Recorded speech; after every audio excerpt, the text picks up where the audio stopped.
G'day and welcome back to another episode. On today's episode we're going to be looking at Jack. Our Jack's ARB's high lift Jack. I've had that Jack now for it's April, May, June, July, nearly 18 months. I bought it in April of 2018 and I've had a couple of goes at doing this review, but each time I've sort of thought I really wanted to get a little bit more time and a bit more experience with Jack before I had too much to say. So yeah, I'm not an ARB ambassador. I'm not paid by ARB for any sort of advertising in any magazine, so I think I can be fairly honest in my review and hopefully not be too harsh or too kind and give you the real feedback. Anyway, this is how you get Jack. He comes in a bag. At the moment, probably one of my biggest gripes with Jack is that's exactly how Jack comes. Jack comes in a bag. There is no mounting kit. There are no accessories. It was only March this year that we finally got a base plate for Jack. It's taken them a fair while to get that out. This is actually made by Tred here in Australia, so it's an Australian made product. And that's made for ARB by Tred. Anyway, let's get the bag open.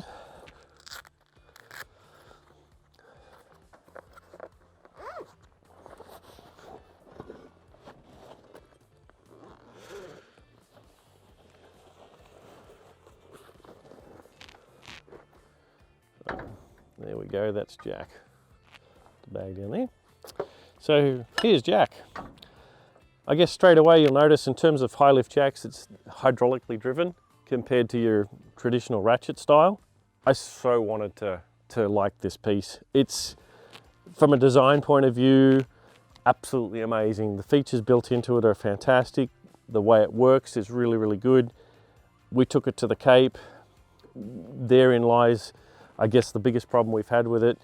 You have to have it in a bag lying down. You can't actually attach it to the vehicle.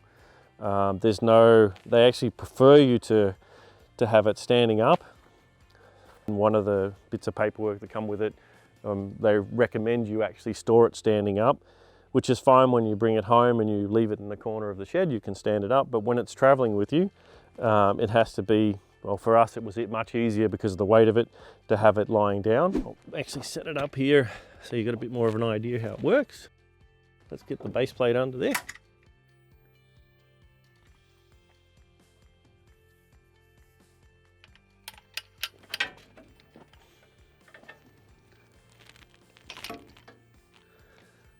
Get that down into the right spot. So each stroke with Jack, actually the raises the piston about 13 mil. Very, very easy to position and operate. It's a lot lighter than what you normally see in a traditional ratchet Jack. So there it is set up. Realistically, that's all the movement required. Now I'm moving that with 2 fingers. Now I can do my 70 series or this old 45 the same way. Absolutely fantastic from that regard. Now, some of the problems we've had is that I actually noticed on this trip that it was leaking oil out of the top. I've been in touch with ARB. They're keen to have the unit come back in and get them to go over it. I noticed earlier on we're starting to see some damage to the bag because it is lying down with all that weight bouncing on it. But it is actually, considering it's been to the Cape and back, the bag itself is really well made, excellent zip, but it's just not a long-term solution for storing something like this. To lower the vehicle, red on the top. So, and that is extremely easy to move. So I'm not going to lose fingers, I'm not going to lose teeth in the same way and the dangers you get with a normal high lift Jack. But there is actually a button on here. If you get yourself in the scenario where the Jack hydraulically locks itself, it does have an equalizer button in there that you can press to equalize the chambers, and then you're good to go.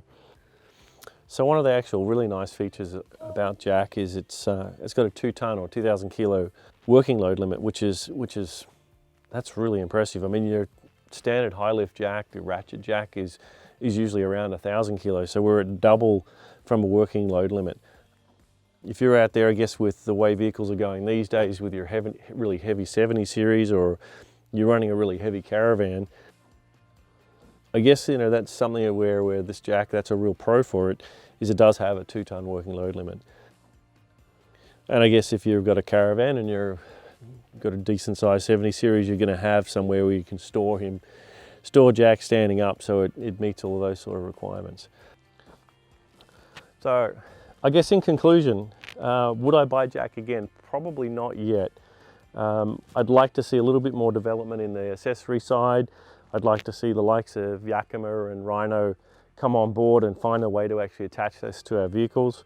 It's compact enough that you could get it into a canopy and stand it up in a canopy fairly easily. But then that's going to require some custom racking. If you've built your own canopy, you're not going to have a problem finding a way to do that. I'm glad I've got one, don't get me wrong, but can I suggest anybody else go out there and spend their $900 odd in buying one? You probably better than me know your financial position in terms of whether you can justify that cost. I probably wouldn't buy one again, not until we see another revision with a few more improvements. Anyway guys, that's enough from me about Jack. Get out there, enjoy the bush, and I'll see you out there on the tracks. Cheers.